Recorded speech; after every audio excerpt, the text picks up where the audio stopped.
Anoche, Lico, bien. Excelente. Bueno, el día de hoy vamos a terminar lo que es el temario. Si no me permite un momento.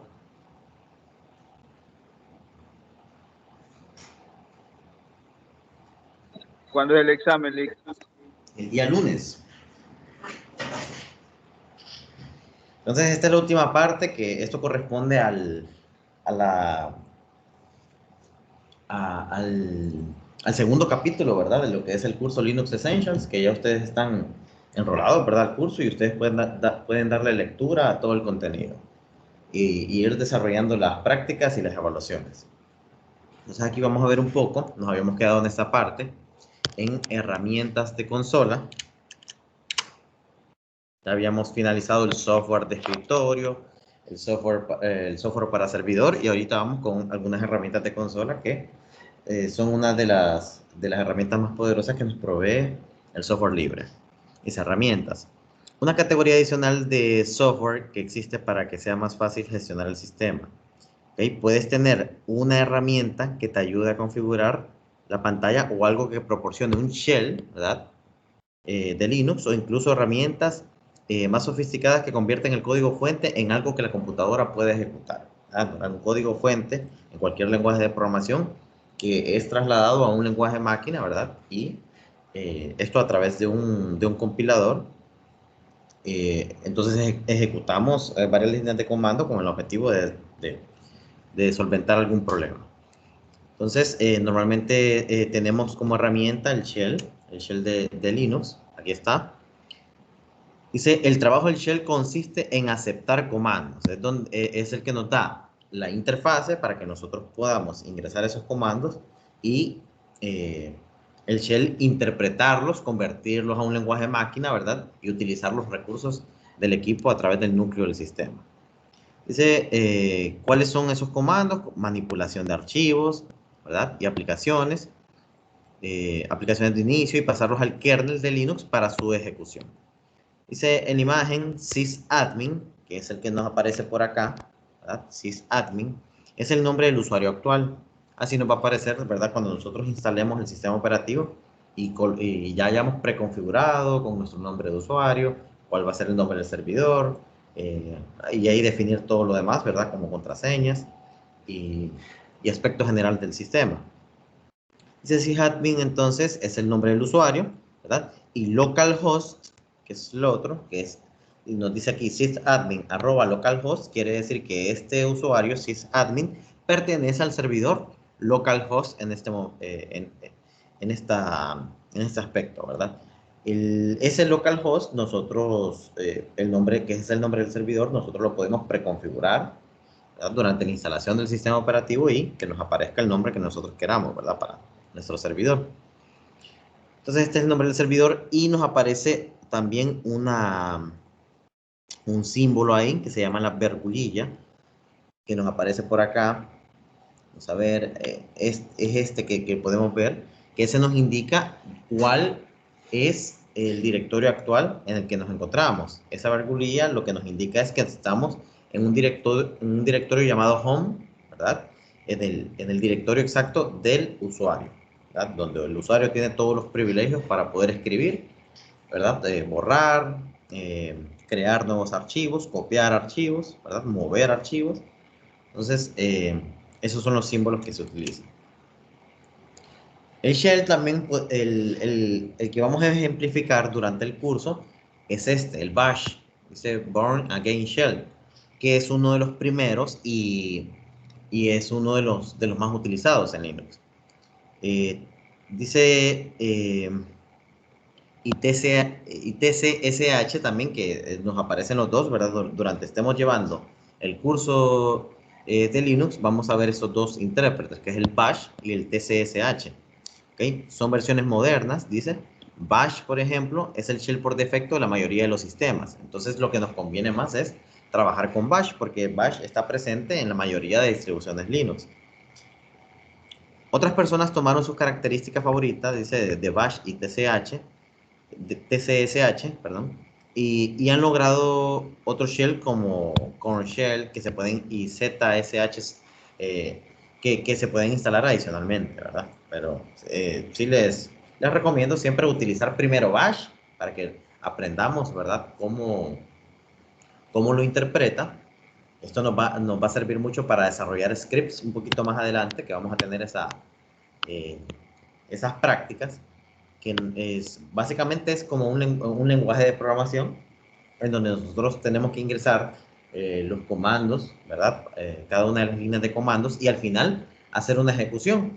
Entonces, esto puede cambiar en cada uno de los shells que estamos utilizando. Por ejemplo, el código que nosotros utilizamos en Bash, por ejemplo, puede ser que algún comando o algo, ¿verdad?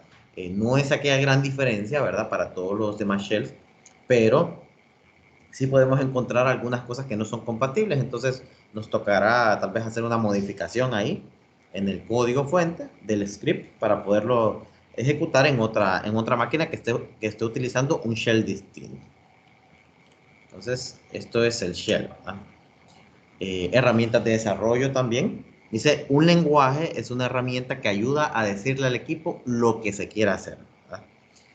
Los lenguajes pertenecen a uno de estos dos campos, interpretados y compilados, ¿verdad? Hay distintos lenguajes, algunos pertenecen a los lenguajes interpretados y a los lenguajes compilados.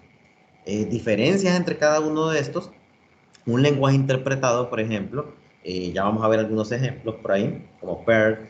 eh, Estos básicamente se van convirtiendo al lenguaje máquina. Recordemos que todas todo lenguaje de programación tiene un objetivo, ¿verdad?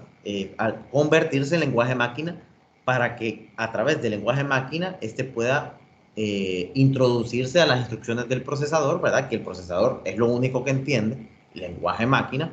Por lo tanto, no podemos pasarle al procesador una línea de código que esté escrita pura en C, que esté escrita en Java, que esté escrita en Perl, ¿verdad? Que esté escrita en Ruby. No podemos hacer eso, ¿verdad? Sino que primero tiene que pasarse al lenguaje máquina antes de llegar al procesador. Por lo tanto, estas son dos formas de poder trasladarlo al lenguaje máquina. El interpretado es que yo tengo el código fuente, ¿verdad? El código fuente, y mediante lo estoy ejecutando, automáticamente se va convirtiendo al lenguaje máquina, ¿verdad? Durante su ejecución y no hace ninguna modificación en el sistema, ¿verdad? Mientras que el lenguaje compilado, yo tengo que hacer un proceso de compilación para generar un archivo del código fuente, generar un archivo que es el que contiene el lenguaje máquina, ¿verdad? El que contiene el lenguaje máquina. Entonces, ese archivo es el que se va a ejecutar realmente, ¿verdad? El que tiene las instrucciones que van directas al procesador para que se pueda ejecutar el software. Entonces, el lenguaje interpretado no tiene ese paso, ¿verdad? Esa es una de las características más importantes del lenguaje interpretado, ¿verdad? Que no tiene ese paso. Sin embargo, eh, la, el rendimiento que tiene un programa ya compilado es mucho mejor que un lenguaje interpretado, ¿verdad? Pero también tiene sus desventajas. El lenguaje compilado, por ejemplo, como te estaba diciendo, si ya está traducido en lenguaje máquina en un archivo, pues eh, el, el sistema operativo no requiere de hacer esa traducción, ¿verdad? Del lenguaje, de un lenguaje de programación al lenguaje máquina, porque ya hay un archivo compilado que está en lenguaje máquina, ¿verdad? Entonces se ahorra esos pasos. ¿Qué es lo que pasa? Cuando yo tengo un archivo ya compilado, ¿verdad? Eh, Estos no necesariamente son compatibles en todos los sistemas operativos. Si yo agarro el archivo ejecutable ya compilado en lenguaje máquina y lo pego en otra distribución Linux, por ejemplo, que no se haya utilizado o que no tenga el mismo software, ¿verdad? Entonces ahí puedo tener problemas yo para la ejecución. Entonces, ¿qué es lo que tengo que hacer? Volverlo a compilar en el otro sistema operativo. Si utilizo Windows, tengo que volverlo a compilar en Windows porque la traducción no es la misma, ¿verdad? Del lenguaje máquina no es la misma. Mientras el lenguaje interpretado no necesito eso, solamente necesito el intérprete instalado en cada uno de los sistemas operativos, ¿verdad? Un intérprete en Windows, un intérprete en Linux, ¿verdad? Un intérprete en Apple, ¿verdad? Y el lenguaje siempre se va a ejecutar, se va a convertir a lenguaje máquina, ¿verdad? Normalmente. Mientras el lenguaje compilado no. Sí, en cada uno de estos sistemas operativos, ya sean en el macOS, en Windows o en Linux, pues tengo que hacer la compilación de nuevo, generar el archivo ejecutable para poder, para que el procesador pueda, ¿verdad?, leer las instrucciones en código máquina. ¿Se entiende la diferencia?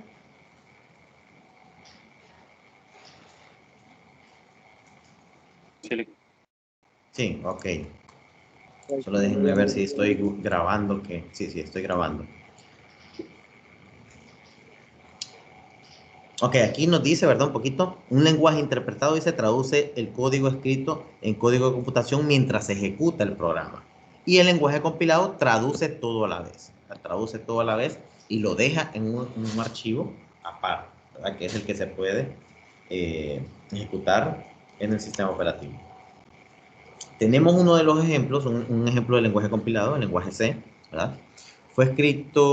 Linux fue escrito en un lenguaje compilado llamado C, ¿verdad? El 95% del código fuente de Linux es en C, ¿verdad? El otro 5% normalmente es ensamblador. Dice, el beneficio principal del lenguaje C es que el lenguaje en sí es similar al código máquina generado, ¿verdad? Por lo que un programador experto puede escribir código que sea pequeño y eficiente, ¿verdad? El lenguaje C está en comparación con los demás lenguajes, está un poquito más digerible, ¿verdad? Para lo que es el núcleo del sistema operativo, ¿verdad? Y traducirlo eh, para que pueda ejecutar los recursos hardware, ¿verdad? Entonces, este es el lenguaje C, es uno de los lenguajes que se aprenden, ¿verdad? Inicialmente, cuando uno está entendiendo la lógica de la programación, aprende C primero, después aprende C++, ¿verdad? Que el C++ viene con algunas funciones ya incorporadas, ¿verdad? Que nos ahorran bastante código del lenguaje C. Por ahí tenemos C Sharp, ¿verdad? Y de C realmente se desligan todos los demás, ¿verdad? PHP, ¿verdad? Java, todos estos, ¿verdad? Vienen de una base que es el lenguaje C. Aquí tenemos el lenguaje Java. Dice, toma un rumbo diferente del enfoque compilado. ¿Qué es lo que hace Java? Dice, en lugar de compilar al código máquina, Java primero imagina un hipotético CPU, ¿verdad?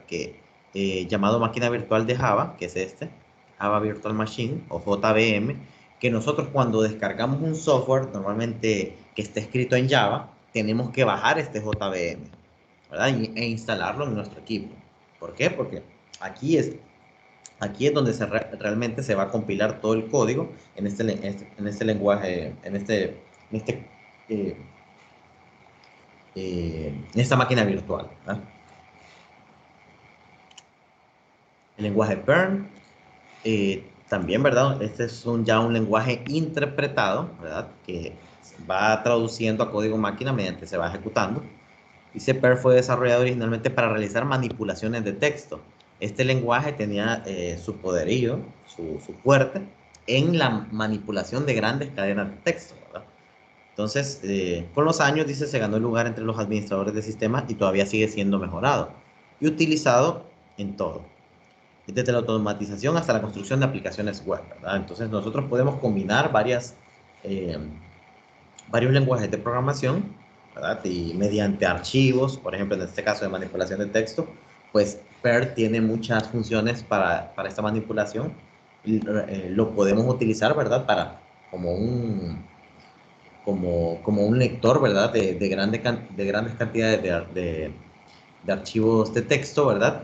Para generar un nuevo archivo trabajado de acuerdo a las funciones de Perl. Tenemos el código PHP o lenguaje PHP. Dice que es un lenguaje que fue construido originalmente para crear páginas web dinámicas, ¿verdad? Y eso es uno de los más utilizados hasta la fecha. Un archivo PHP es leído por un servidor web como Apache, ¿verdad? Apache y PHP van de la mano. Igual PHP va muy de la mano también con MySQL, ¿verdad? Ahí ustedes van a, cuando lleven una clase de bases de datos 1 y bases de datos 2, pues ustedes van a ir a ver algunos gestores de bases de datos como MySQL, SQL Server, Oracle, ¿verdad? Diferentes gestores de esto. Dice, etiquetas especiales en el archivo indican partes de código que deben ser interpretadas como instrucciones. Normalmente, cuando nosotros empezamos a desarrollar en PHP, ¿verdad? Utilizamos algunas etiquetas indicando qué es lo que se va a ejecutar y qué es lo que se va a tomar así como una salida de datos para el usuario. Y tenemos la Free Software Foundation, ¿verdad? Que aquí es donde realmente se hizo popular lo que es el sistema operativo o el núcleo Linux. La Free Software Foundation fue fundada en 1985 por Richard Stallman, ¿verdad? Recordando un poquito, ¿verdad? Linus Torvalds fue el que desarrolló el núcleo, ¿verdad? El que trabajó la programación para desarrollar el núcleo Linux, ¿verdad? Y de ahí salieron varias distribuciones, pero él es el que desarrolló el núcleo, ¿verdad? Y Richard Stallman es el que básicamente habló con Linus Torvalds, ¿verdad? Y lo convenció, ¿verdad? De hacer del núcleo Linux, ¿verdad? Convertirlo en código abierto. Es decir, que la gente lo pudiera desarrollar más en comunidades y de esta forma crear distribuciones para que esta gente siempre tiene la idea de que el software debe ser libre, ¿verdad? Y al final, eh, por lo que un programador debe ganar dinero realmente por su soporte, ¿verdad? Por su conocimiento. Es decir, si alguien necesita, o sea, alguien puede utilizar mi código, ¿verdad? Utilícelo si quiere en su empresa o algo, pero ¿qué es lo que pasa cuando tienen, qué es lo que yo les decía en su momento? Cuando ustedes tienen un software libre trabajando en una empresa, por ejemplo, un gestor de base de datos de MySQL, ¿verdad?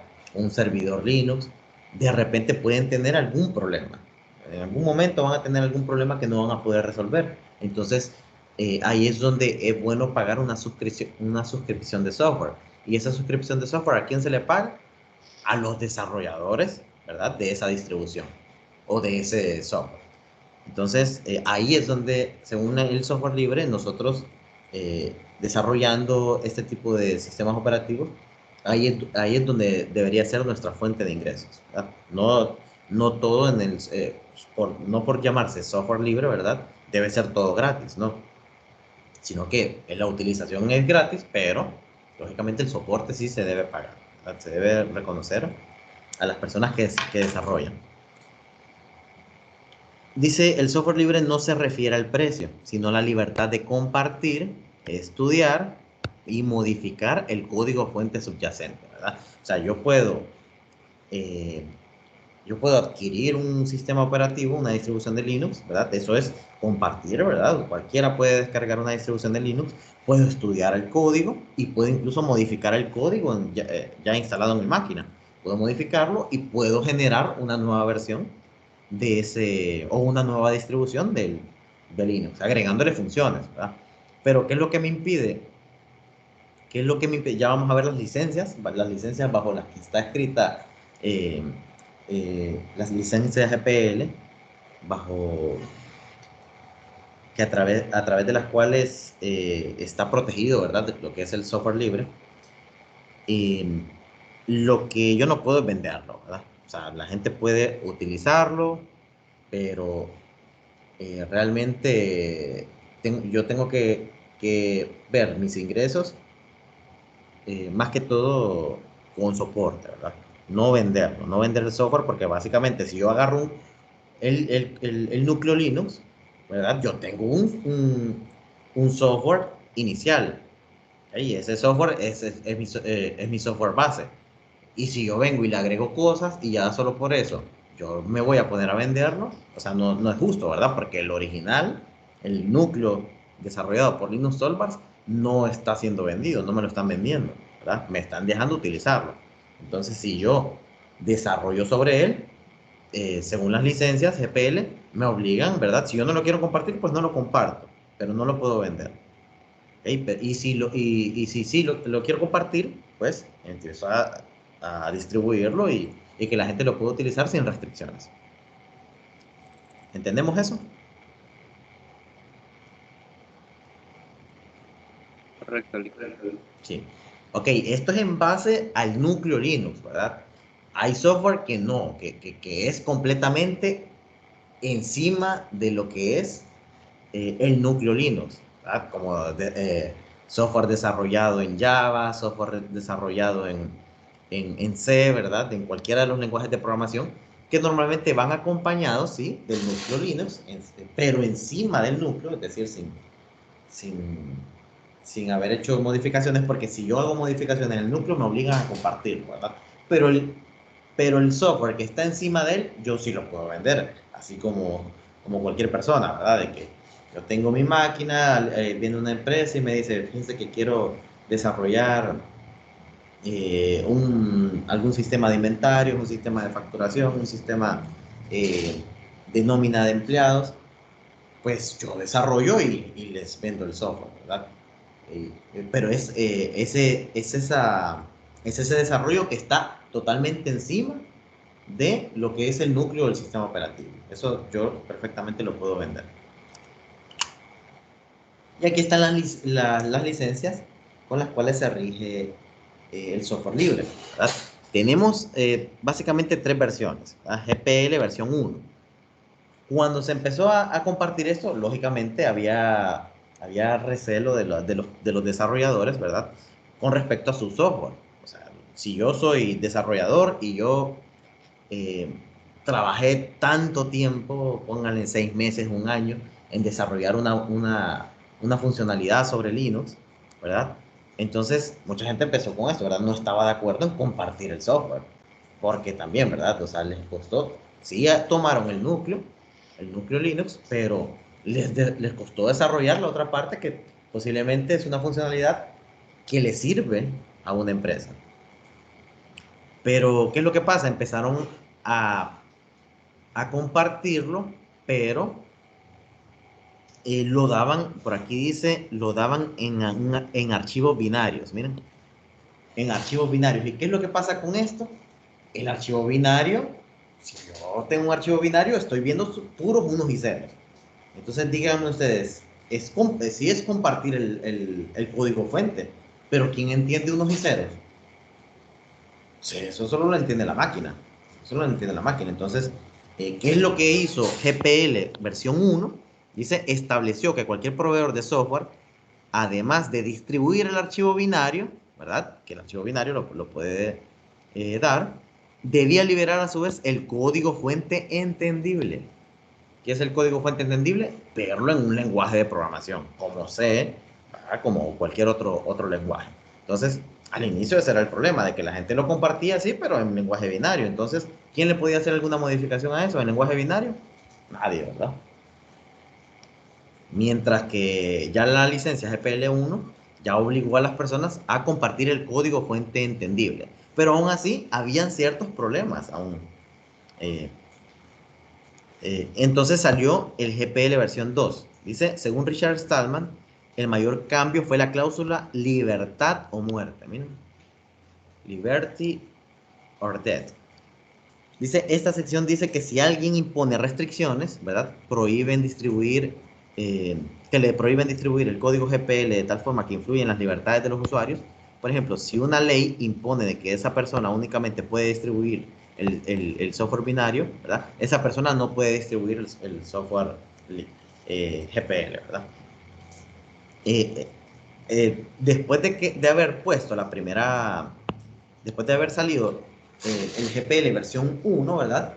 Muchas personas buscaron la forma legal de poder distribuir el software, pero no compartir así siempre el código fuente, ¿verdad? Sino que poner algunas restricciones ahí para poder acceder a ella. Entonces el GPL versión 2 vino a marcar bastante eso, ¿verdad? O compartir el código o no puedes distribuir el software, ¿verdad? Y el GPL versión 3, según Stallman, dice los cambios más importantes se produjeron en el campo de las patentes de software. Aquí, primero era un poquito peleando con los desarrolladores, obligándolos a compartir el código fuente, y el GPL versión 3 ya era algo para proteger a esos desarrolladores, ¿verdad? Por ejemplo, si un desarrollador eh, saca una versión, una distribución de Linux, ¿verdad? No es que alguien la va a venir a agarrar ya con toda la, ya con todo el desarrollo del primer programador y va a venir a montarle algunas características más y lo va a compartir como una distribución de él.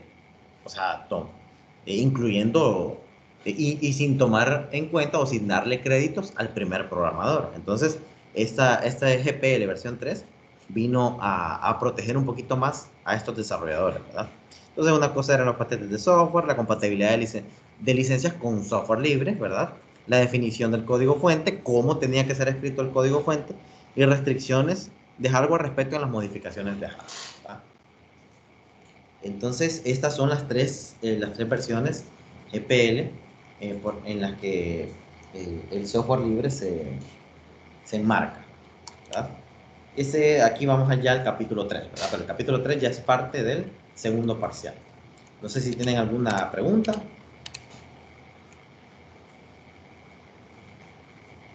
De mi parte no. Ok. ¿Alguien más?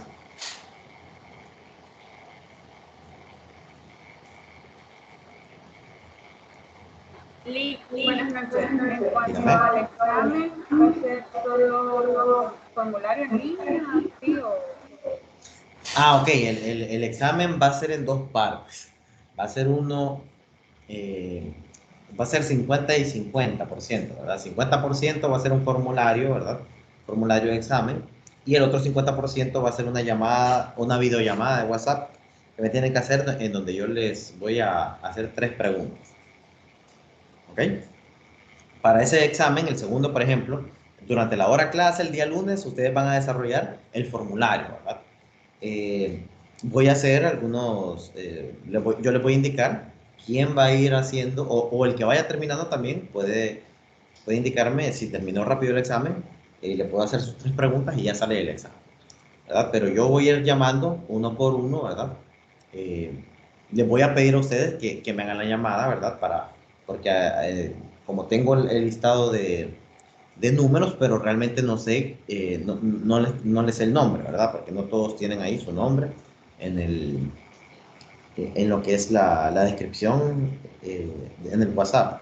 Entonces lo que les voy a pedir es que me hagan la llamada en el momento, es una videollamada, tienen que tener habilitada su cámara y tienen que contestarme las 3 preguntas que yo les voy a realizar. ¿Estamos claros? Si no puedo terminar, por ejemplo, el día lunes, lógicamente yo creo que no voy a terminar, vamos a continuar siempre con esa parte del examen el día martes.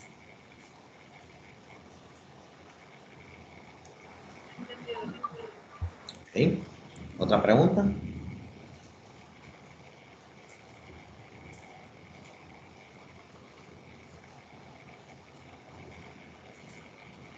Listo. Si no hay más preguntas, pues aquí terminamos. Ya terminamos el temario hasta el capítulo 2. Por favor, avancen en el curso, ¿verdad? Si pueden, este fin de semana, ¿verdad? Es parte también del examen. Pueden darle lectura a los capítulos 1, 2, finalizar las actividades para que les queden menos capítulos, ¿verdad? No dejen acumular ese curso porque es bastante importante que lo finalicen. Si no hay más preguntas, pues que pasen buenas noches. ¿El examen Dígame. estará dedicado ahora a clase? Siempre a la hora de clase, ¿sí? Ah, ok, gracias. Listo. Pasen buenas noches. Nos vemos el día lunes. Buenas noches. Buenas noches.